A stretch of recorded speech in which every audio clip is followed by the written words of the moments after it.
வாழ்க வளமுடன். மனங்கள் அத்தியாயம் 55. நேற்று தொலைக்காட்சியில், தனியார் தொலைக்காட்சியில் ஒரு நியூஸ் ஒன்று பார்த்தேன். என்னடான்னா, ஒரு கம்பெனியில் வேலைக்காக ஆட்கள் தேவைன்னு விளம்பரப்படுத்தியிருக்காங்க.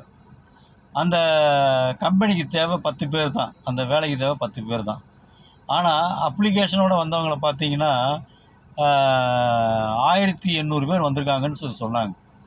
அந்த ஹோட்டலில் பார்த்தீங்கன்னா அந்த 1800 பேரும் அந்த இன்டர்வியூக்காக முண்டி அடிச்சுக்கிட்டு மோதி பார்த்தீங்கன்னா அந்த இருக்கிற சேரீகள்லாம் கீழே விழுந்து உடஞ்சி அவங்களெலாம் கீழே விழுந்து அதை பார்க்கும்போது மனசு கஷ்டமாக இருந்துச்சு. இது எதுக்காக அந்த இதை நான் பேசுகிறேன்னா, சொல்ல வரேன்னா, வேலைக்கு வந்திருக்காங்க, சந்தோஷம், இன்டர்வியூக்காக வந்திருக்காங்க. 10 இடம் தான் காலி. அது யாருக்கு கிடச்சிது என்னங்கிறது, என்ன நடந்துச்சுங்கிறது நமக்கு தெரியாது. என்னென்னா, நாட்டில் எல்லாருமே அதை 10th முடிச்சுட்டு +2 முடிச்சு இவ்வளோ பேர் வேலைக்கு இத்தனை % வேலைக்கு வராங்கன்னு புள்ளி விவரம் சொல்கிறாங்க. வந்ததில் பார்த்தீங்கன்னா கடைசியில் வேலைக்கு போகிறவங்க, இன்டர்வியூ பண்ணி வேலைக்கு போகிறவங்க, டாக்டருக்கு போகிறவங்க, இன்ஜினியர் ஆகிறவங்க, அப்புறம் சயின்டிஸ்ட் ஆகிறவங்க, ஒரு கணக்கு இருக்குது. அது டோட்டலி பார்த்தீங்கன்னா 15% நல்லா மெரிட்டில் வர்றவங்க, 15% என்னமோ, அதில் 10% 5% தான் உண்மையாக இருக்கிறாங்கன்னு சொல்லி ஒரு புள்ளி விவரம் சொல்லுது. இது என்னென்னா, படித்து இந்த வேலைக்கு தான் போகணும் அப்படின்னு நினைக்கிறவங்க இருக்காங்க. அந்த வேலை கிடைக்கிற வரைக்கும் வெயிட் பண்ணுறாங்க, எல்லாம் பண்ணுறாங்க.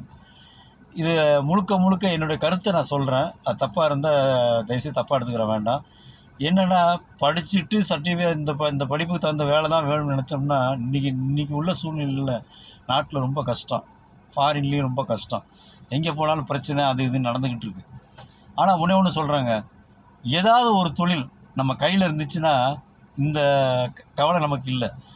அது சாதாரண ஒரு எலக்ட்ரிஷியன் வேலையாக இருக்கட்டும், இல்லை மெக்கானிக்கல் வேலையாக இருக்கட்டும், இல்லை இந்த காய்கறிலாம் பார்த்தீங்கன்னா எடுத்து கை மாற்றி விடுறாங்க, அந்த மாதிரி இருக்கட்டும், இல்லை ஃபேப்ரிகேஷன் ஒர்க்காக இருக்கட்டும், ஏதாவது ஒரு தொழில், அது எந்த தொழில்னாலும் அதை கேவலமாக நினைக்காதீங்க. இன்றைக்கி ஒரு தொழில் தான் நிறைய பேரை வாழ வச்சுருக்கு, பெரிய ஆளாக்கியிருக்கு. பெரிய பெரிய ஹோட்டலில் வந்த மாதிரிலாம் பார்த்தீங்கன்னா சாதாரண இட்லி கடை போட்டு தோசை கடை போட்டு வந்தவங்க நம்ம பேப்பர்லேயும் பார்த்துருக்கோம், நியூஸ்லேயும் கேட்டிருக்கோம். அதுமாரி ஒரு தொழிலை கற்றுக்கிட்டிங்கன்னா இன்றைக்கி நமக்கு பிரச்சனை இல்லைங்க. ஏன்னா படிப்புக்கு தகுந்த வேலையும் கிடைக்கும், கண்டிப்பாக கிடைக்காம போகாது.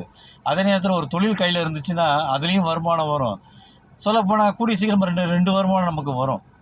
அனாவசியமாக ஊரை சுற்றிக்கிட்டு கெட்ட பழக்கங்களை பழகிக்கிட்டு நாசமாக போகிறத விட இது எவ்வளவோ மேல். சம்பாதிக்கிற எண்ணம், உழைக்கிற எண்ணம், முன்னேறின எண்ணம் தான் நமக்கு வாழ்க்கையில் முழுக்க தேவை.